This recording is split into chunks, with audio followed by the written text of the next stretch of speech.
Assalamualaikum warahmatullahi wabarakatuh. Seorang anak SMP di Lampung tega menghabisi nyawa orang terdekatnya hanya karena sebuah sepeda listrik.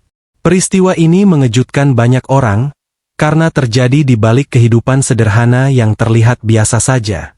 Tidak ada yang menyangka keinginan kecil bisa berubah menjadi tragedi besar. Apa yang sebenarnya terjadi hingga semuanya berakhir begitu tragis, dan siapa yang harus disalahkan dalam kisah ini? Sholawat dan salam semoga tercurah kepada Nabi Muhammad SAW. Sebelum menyimak kisah ini, mari kita bersholawat sejenak, semoga hati kita diberi ketenangan dan hidayah oleh Allah. Pagi itu, suasana di sebuah kampung kecil di Lampung tidak seperti biasanya. Matahari baru saja naik, sinarnya masih lembut menyentuh atap-atap rumah sederhana yang berjajar rapat. Namun ketenangan itu tiba-tiba pecah oleh teriakan seorang warga. Suara itu keras, panik, dan membuat siapapun yang mendengarnya langsung keluar rumah. Dalam hitungan menit, kabar menyebar dari mulut ke mulut. Seorang ibu ditemukan meninggal di dalam rumahnya sendiri. Orang-orang mulai berkumpul di depan rumah kecil itu, wajah mereka dipenuhi rasa takut dan penasaran. Tidak ada yang benar-benar tahu apa yang terjadi, tapi semua merasa bahwa ini bukan kejadian biasa. Rumah itu berdiri sederhana, berdinding papan yang mulai lapuk dimakan usia. Halamannya sempit, hanya cukup untuk beberapa pot tanaman yang terlihat kering. Di depan pintu, beberapa warga berdiri berdesakan, mencoba mengintip ke dalam meski rasa ngeri menahan langkah mereka. Tak lama kemudian, suara sirene memecah kerumunan. Mobil polisi datang, diikuti oleh petugas yang segera turun dan mengamankan lokasi. Garis kuning dipasang, membatasi warga agar tidak mendekat. Namun rasa ingin tahu membuat banyak orang tetap bertahan di sekitar tempat itu. Mereka berbisik-bisik, saling bertanya, mencoba menyusun cerita dari potongan informasi yang belum jelas. Wajah-wajah cemas terlihat di mana-mana, seolah semua orang menyadari bahwa sesuatu yang buruk telah terjadi di tengah kehidupan mereka yang sederhana. Korban diketahui bernama Busari, seorang pemulung yang sudah lama tinggal di kampung itu. Ia dikenal sebagai sosok yang pendiam, jarang berbicara panjang lebar dengan orang lain, tetapi selalu ramah jika disapa. Setiap pagi, warga sering melihatnya berjalan membawa karung besar di punggungnya, mencari barang-barang bekas untuk dijual. Hidupnya tidak mudah. Sejak suaminya meninggal beberapa tahun lalu, ia harus berjuang sendiri membesarkan anak laki-lakinya, Rian, yang masih duduk di bangku SMP. Meski hidup dalam keterbatasan, Busari tetap berusaha tersenyum. Ia dikenal sebagai ibu yang sabar dan tidak pernah mengeluh di depan orang lain, meskipun banyak yang tahu betapa berat beban hidup yang ia tanggung setiap hari. Kabar kematian Busari terasa begitu mengejutkan karena tidak ada yang pernah melihatnya memiliki musuh. Ia bukan orang yang suka mencari masalah. Bahkan, sebagian warga merasa ia terlalu pendiam untuk terlibat dalam konflik apapun. Karena itu, banyak yang mulai berspekulasi. Ada yang berbisik bahwa mungkin ini adalah kasus perampokan, meskipun rumah itu tampak terlalu sederhana untuk menjadi target pencuri. Ada juga yang menduga mungkin ada orang luar yang datang dengan niat jahat. Namun, ketika beberapa warga yang lebih berani mencoba mengingat-ingat kondisi rumah tersebut, mereka tidak menemukan hal aneh seperti pintu yang rusak atau barang yang hilang. Semua tampak seperti biasa, terlalu biasa untuk sebuah kejadian yang begitu tragis. Ketika polisi mulai melakukan pemeriksaan awal, dugaan perampokan perlahan memudar. Tidak ada tanda-tanda bahwa seseorang masuk secara paksa ke dalam rumah. Pintu dan jendela dalam keadaan utuh, dan barang-barang milik Busari masih berada di tempatnya. Hal ini justru membuat situasi semakin membingungkan. Jika bukan perampokan, lalu apa? Pertanyaan itu menggantung di benak semua orang yang berada di sana. Beberapa warga mulai saling menatap, seolah mencoba mencari jawaban dari ekspresi satu sama lain. Tanpa disadari, suasana berubah menjadi lebih tegang. Perasaan tidak nyaman mulai merayap, sebuah firasat bahwa pelaku mungkin bukan orang asing, melainkan seseorang yang dekat, seseorang yang dikenal. Dan pikiran itu, bagi sebagian orang, terasa jauh lebih menakutkan daripada dugaan apapun sebelumnya. Polisi mulai bekerja lebih teliti. Setiap sudut rumah Bu Sari diperiksa dengan hati-hati, seolah tidak ingin melewatkan satu detail pun. Lantai tanah yang dingin, dinding papan yang penuh celah, hingga barang-barang sederhana di dalam rumah diperhatikan satu persatu. Di ruang utama, hanya ada tikar lusuh, sebuah lemari kecil, dan beberapa peralatan dapur yang tersusun rapi. Tidak ada tanda-tanda kekacauan besar. Ini membuat para petugas semakin yakin bahwa kejadian tersebut bukanlah hasil perlawanan sengit. Salah satu petugas bahkan berbisik kepada rekannya bahwa situasi ini terasa terlalu tenang untuk sebuah peristiwa tragis. Seolah-olah semua terjadi begitu cepat, tanpa banyak gerakan atau usaha untuk melarikan diri. Hal ini semakin memperkuat dugaan bahwa korban mengenal pelaku dengan baik, dan mungkin tidak sempat merasa curiga atau takut. Di luar rumah, warga masih berkumpul meski garis polisi sudah dipasang. Beberapa dari mereka mulai dipanggil satu persatu untuk dimintai keterangan. Wajah-wajah yang awalnya hanya dipenuhi rasa penasaran kini berubah menjadi tegang. Mereka mencoba mengingat hal-hal kecil yang mungkin sebelumnya dianggap tidak penting. Seorang ibu parubaya mengaku bahwa Bu Sari adalah orang yang sangat sederhana dan tidak pernah terlibat masalah dengan siapapun. Ia bahkan jarang keluar rumah selain untuk bekerja. Menurutnya, Bu Sari lebih sering menghabiskan waktu di rumah bersama anaknya. Warga lain juga mengatakan hal yang serupa. Tidak ada yang pernah melihat Bu Sari bertengkar hebat dengan orang lain. Kesaksian demi kesaksian ini justru semakin menguatkan satu hal. Tidak ada alasan jelas bagi orang luar untuk menyakiti Bu Sari. Namun, sebuah kesaksian mulai menarik perhatian polisi. Seorang tetangga yang rumahnya hanya berjarak beberapa meter dari rumah Bu Sari mengaku mendengar suara pertengkaran pada malam sebelumnya. Awalnya, ia tidak terlalu memedulikannya karena suara itu terdengar seperti konflik biasa antara orang tua dan anak. "Saya pikir cuma ribut biasa," ujarnya dengan nada menyesal. Ia menjelaskan bahwa suara itu sempat cukup keras, seperti ada perdebatan yang berlangsung cukup lama. Terdengar suara Bu Sari yang mencoba menenangkan, sementara suara anak laki-laki terdengar lebih tinggi, penuh emosi. Namun setelah beberapa saat, suasana kembali hening. Tetangga itu mengira masalah sudah selesai seperti biasanya, sehingga ia memilih untuk tidak ikut campur. Kini, ia hanya bisa menunduk, merasa bersalah karena mungkin telah mengabaikan sesuatu yang seharusnya ia perhatikan lebih serius. Polisi segera mencatat kesaksian tersebut dengan seksama. Mereka mulai melihat kemungkinan bahwa kejadian malam itu memiliki kaitan erat dengan apa yang terjadi pagi ini. Fokus penyelidikan perlahan bergeser ke dalam rumah, bukan keluar. Nama Rian, anak Bu Sari, mulai sering disebut dalam pembicaraan para petugas. Namun tidak ada yang ingin terburu-buru mengambil kesimpulan. Anak itu masih di bawah umur, dan situasinya jelas tidak sederhana. Ketika polisi menanyakan keberadaan Rian kepada warga, beberapa orang mengatakan bahwa sejak pagi ia terlihat duduk di depan rumah, diam, dengan wajah kosong. Tidak menangis, tidak berteriak, hanya diam menatap ke arah tanah.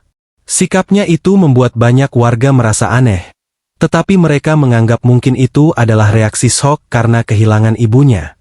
Tak lama kemudian, Rian dibawa oleh petugas ke tempat yang lebih tenang untuk dimintai keterangan. Ia berjalan pelan, langkahnya tampak ragu, seolah setiap gerakan terasa berat. Wajahnya pucat, matanya sayu seperti kurang tidur. Ketika duduk di hadapan polisi, ia hanya menunduk, tangannya saling menggenggam erat. Pertanyaan demi pertanyaan mulai diajukan dengan hati-hati. Awalnya, Rian hanya menjawab singkat, "Tidak tahu, saya tidur," atau "Saya tidak dengar apa-apa." Suaranya pelan, hampir tidak terdengar.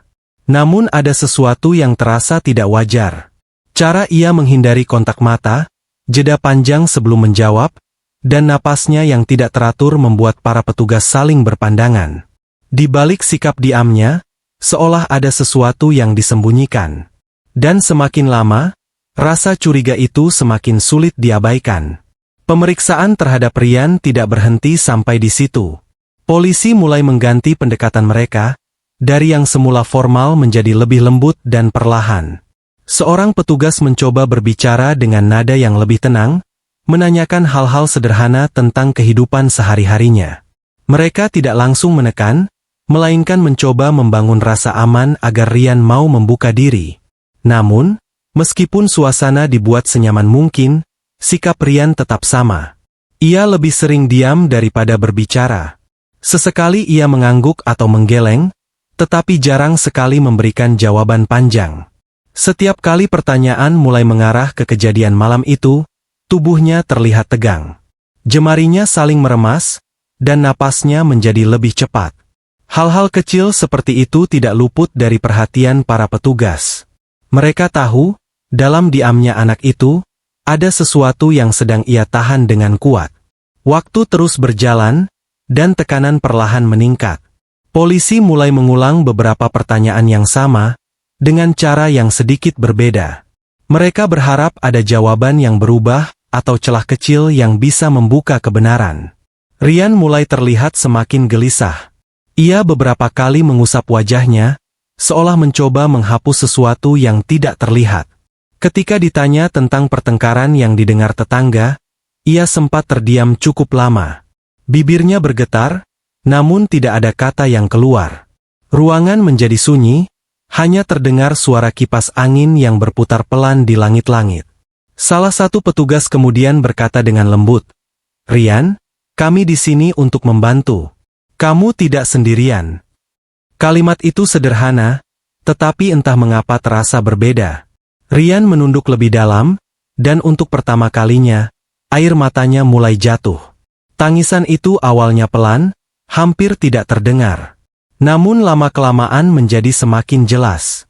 Tubuhnya bergetar, seperti seseorang yang sudah terlalu lama menahan beban berat. Polisi tidak langsung menyela. Mereka membiarkan Rian meluapkan emosinya, memberi ruang agar ia bisa menenangkan diri. Setelah beberapa saat, dengan suara yang terputus-putus, Rian mulai berbicara. Kata-katanya tidak langsung jelas, tetapi cukup untuk membuat para petugas saling berpandangan. Ia tidak lagi mengatakan, "Tidak tahu." Ia mulai menceritakan tentang malam itu, tentang percakapan, tentang emosi, dan tentang sesuatu yang selama ini ia sembunyikan.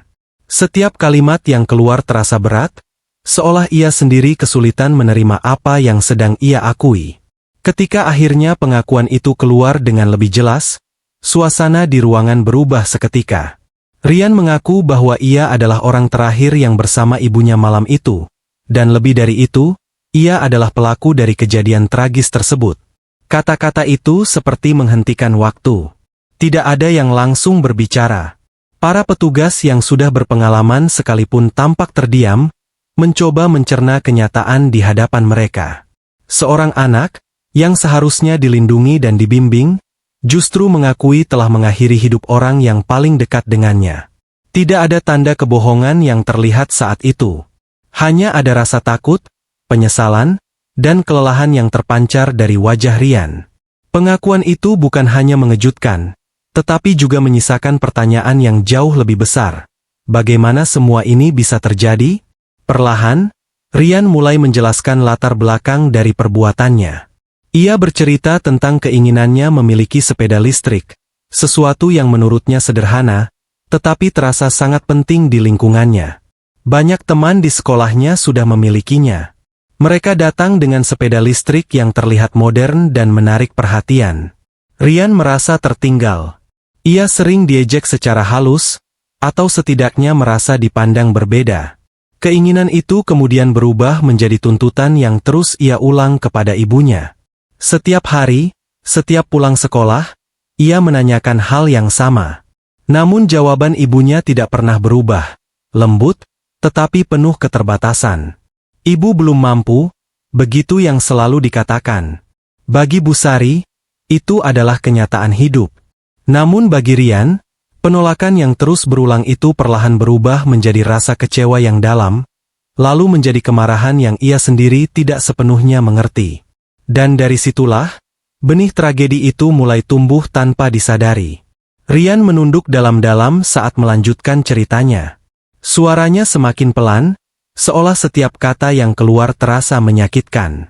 Ia mengaku bahwa keinginannya untuk memiliki sepeda listrik bukan sekadar keinginan biasa. Di sekolah, ia merasa berbeda. Teman-temannya sering berkumpul sepulang sekolah, berkeliling menggunakan sepeda listrik mereka. Mereka terlihat bebas, tertawa, dan saling memamerkan kendaraan masing-masing.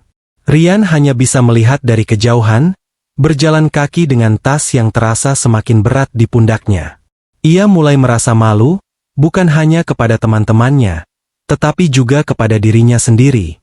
Dalam pikirannya yang masih labil, ia mulai mengaitkan kebahagiaan dengan kepemilikan barang itu. Sepeda listrik menjadi simbol, bukan hanya alat transportasi, tetapi juga penerimaan dan harga diri. Setiap hari, keinginan itu semakin kuat. Rian mulai sering membayangkan bagaimana rasanya jika ia juga bisa datang ke sekolah dengan sepeda listrik. Ia membayangkan teman-temannya akan melihatnya dengan cara yang berbeda. Ia tidak lagi menjadi anak yang berjalan sendirian, tetapi bagian dari kelompok mereka. Pikiran-pikiran itu terus berputar di kepalanya, hingga akhirnya ia mulai menuntut ibunya dengan lebih keras. Awalnya ia hanya meminta dengan nada biasa, tetapi lama-kelamaan berubah menjadi desakan. Ia mulai mengeluh, membandingkan dirinya dengan orang lain, bahkan terkadang berbicara dengan nada tinggi. Bu Sari selalu berusaha menjelaskan dengan sabar. Ia menceritakan betapa sulitnya mencari uang dari hasil memulung, betapa setiap rupiah harus dihemat untuk kebutuhan sehari-hari. Namun bagi Rian, penjelasan itu tidak lagi cukup. Ia merasa tidak didengar, meskipun sebenarnya ibunya sudah berusaha sekuat tenaga. Malam sebelum kejadian itu menjadi titik puncak dari semua emosi yang selama ini tertahan. Rian pulang ke rumah dengan perasaan kesal setelah melihat teman-temannya kembali berkumpul tanpa dirinya. Begitu masuk ke rumah, ia langsung membicarakan keinginannya lagi. Kali ini dengan nada yang lebih keras. Bu Sari, yang saat itu terlihat lelah setelah seharian bekerja, mencoba menjawab dengan tenang seperti biasa. Ia mengatakan bahwa ia belum bisa membelikan sepeda listrik, mungkin suatu hari nanti jika ada rezeki lebih. Namun jawaban itu justru membuat Rian semakin marah. Baginya, itu terdengar seperti janji yang tidak pasti. Suasana di dalam rumah kecil itu berubah menjadi tegang. Kata-kata yang awalnya hanya keluhan berubah menjadi pertengkaran. Suara mereka meninggi, emosi saling bertabrakan di ruang sempit yang seharusnya menjadi tempat paling aman. Rian mengaku bahwa saat itu ia tidak benar-benar berpikir jernih. Semua yang ia rasakan bercampur menjadi satu: marah, kecewa, malu, dan frustrasi. Dalam kondisi seperti itu, ia kehilangan kendali atas dirinya sendiri. Ia tidak lagi melihat ibunya sebagai sosok yang berjuang untuknya, tetapi sebagai seseorang yang dianggap menghalangi keinginannya. Kata-kata yang keluar semakin kasar, bahkan menyakitkan. Bu Sari sempat mencoba mendekat, mungkin ingin menenangkan anaknya, tetapi justru saat itulah situasi menjadi semakin buruk. Dalam hitungan detik, sesuatu yang seharusnya tidak terjadi pun terjadi. Rian tidak menjelaskan secara rinci, tetapi ia berulang kali mengatakan bahwa semuanya berlangsung sangat cepat. Ketika ia menyadari apa yang telah ia lakukan, keadaan sudah tidak bisa diperbaiki. Penyesalan datang terlambat, dan rasa takut langsung menyelimuti dirinya. Pengakuan Rian menyebar dengan cepat keluar ruang pemeriksaan. Kabar itu sampai ke telinga warga, dan reaksi yang muncul pun beragam. Banyak yang tidak bisa menerima kenyataan bahwa seorang anak bisa melakukan hal sekejam itu kepada ibunya sendiri. Kemarahan dan kesedihan bercampur menjadi satu. Namun di sisi lain, ada juga yang mulai melihat kejadian ini dari sudut pandang yang berbeda. Beberapa orang mempertanyakan tekanan yang dihadapi anak-anak di lingkungan sosial mereka, terutama terkait perbandingan dengan teman sebaya. Ada yang menyalahkan pengaruh gaya hidup, ada pula yang menyoroti kurangnya pendampingan emosional. Perdebatan mulai muncul, tidak hanya di antara warga, tetapi juga di media yang mulai meliput kasus ini. Tragedi ini tidak lagi hanya menjadi kisah tentang sebuah kejahatan, tetapi juga cermin dari masalah yang lebih besar, tentang bagaimana tekanan, keinginan, dan keterbatasan bisa bertemu dalam satu titik yang menghancurkan segalanya. Setelah pengakuan Rian dikonfirmasi dan didukung oleh hasil penyelidikan, proses hukum pun mulai berjalan. Kasus ini tidak lagi hanya menjadi urusan keluarga kecil di kampung itu, tetapi sudah menjadi perhatian yang lebih luas. Polisi harus menangani perkara ini dengan sangat hati-hati, mengingat pelaku masih di bawah umur. Rian ditempatkan di ruang khusus anak, jauh dari tahanan orang dewasa. Wajahnya semakin hari terlihat semakin murung. Ia jarang berbicara, lebih banyak diam dan menunduk. Setiap kali ditanya, jawabannya singkat, seolah ia sudah kehabisan kata. Di balik semua itu, terlihat jelas bahwa ia masih seorang anak yang belum sepenuhnya memahami konsekuensi besar dari perbuatannya. Namun hukum tetap harus ditegakkan, dan Rian harus mempertanggungjawabkan apa yang telah ia lakukan, meskipun dengan pendekatan yang berbeda dari pelaku dewasa. Di luar proses hukum, berbagai pihak mulai ikut terlibat. Dinas sosial, psikolog, hingga lembaga perlindungan anak turun tangan untuk menangani kondisi mental Rian. Mereka mencoba memahami apa yang sebenarnya terjadi di dalam pikirannya. Sesi konseling dilakukan secara bertahap, dengan pendekatan yang lembut. Dalam beberapa pertemuan, Rian mulai menunjukkan perubahan. Ia mulai berani berbicara lebih banyak, meskipun seringkali diakhiri dengan tangisan. Ia mengaku menyesal, tetapi juga bingung dengan perasaannya sendiri. Ia tidak pernah benar-benar membenci ibunya, justru sebaliknya, ia sangat bergantung padanya. Namun emosi yang tidak terkendali dan tekanan yang ia rasakan membuatnya mengambil keputusan yang salah dalam satu momen yang menentukan segalanya. Para pendamping menyadari bahwa ini bukan hanya soal kesalahan individu, tetapi juga tentang bagaimana seorang anak menghadapi tekanan tanpa memiliki cukup kemampuan untuk mengelolanya. Namun, tidak semua orang bisa menerima pendekatan tersebut. Keluarga Jauh Busari, yang datang setelah mendengar kabar duka, merasa bahwa hukuman yang diberikan kepada Rian seharusnya lebih berat. Mereka tidak bisa menerima kenyataan bahwa nyawa seseorang, apalagi seorang ibu, harus berakhir dengan cara seperti itu. Bagi mereka, keadilan berarti hukuman yang setimpal, tanpa melihat usia pelaku. Perasaan kehilangan dan kemarahan membuat mereka sulit melihat dari sudut pandang lain. Di sisi lain, beberapa pihak justru menekankan pentingnya rehabilitasi. Mereka percaya bahwa Rian masih memiliki masa depan yang bisa diperbaiki, selama ia mendapatkan bimbingan yang tepat. Perbedaan pandangan ini memicu konflik yang cukup panjang. Diskusi demi diskusi dilakukan, tetapi tidak selalu menghasilkan kesepakatan. Setiap pihak merasa memiliki alasan yang kuat, dan tidak ada yang benar-benar salah dalam perasaan mereka. Akhirnya, setelah melalui berbagai pertimbangan, keputusan pun diambil. Rian tidak dijatuhi hukuman penjara seperti orang dewasa, melainkan ditempatkan di lembaga pembinaan khusus anak. Di sana, ia akan menjalani proses pendidikan, pembinaan, dan pendampingan psikologis secara intensif. Keputusan ini bukan tanpa pertentangan, tetapi dianggap sebagai jalan tengah yang paling memungkinkan. Rian harus tetap bertanggung jawab atas perbuatannya, namun juga diberi kesempatan untuk memperbaiki diri. Hari ketika ia dibawa ke lembaga tersebut menjadi momen yang berat. Tidak ada keluarga yang mengantar dengan pelukan hangat. Ia berjalan dengan pengawalan, menunduk, membawa beban yang mungkin akan ia rasakan seumur hidupnya. Rumah kecil yang dulu ia tinggali kini kosong, menyisakan kenangan dan luka yang tidak mudah hilang. Seiring waktu, kehidupan di kampung itu perlahan kembali berjalan seperti biasa. Warga kembali beraktivitas. Anak-anak kembali bermain di jalanan, dan suara kehidupan kembali terdengar. Namun bayang-bayang tragedi itu tidak benar-benar hilang. Rumah Busari tetap berdiri, tetapi tidak lagi berpenghuni. Bagi sebagian orang, tempat itu menjadi pengingat akan kejadian yang tidak akan mereka lupakan.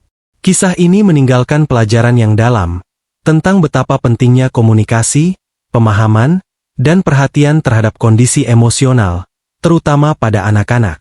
Keinginan yang tampak sederhana bisa berubah menjadi sesuatu yang berbahaya jika tidak diiringi dengan pengertian. Dan dalam banyak hal, Tragedi seperti ini tidak terjadi dalam satu malam, tetapi merupakan hasil dari hal-hal kecil yang terabaikan.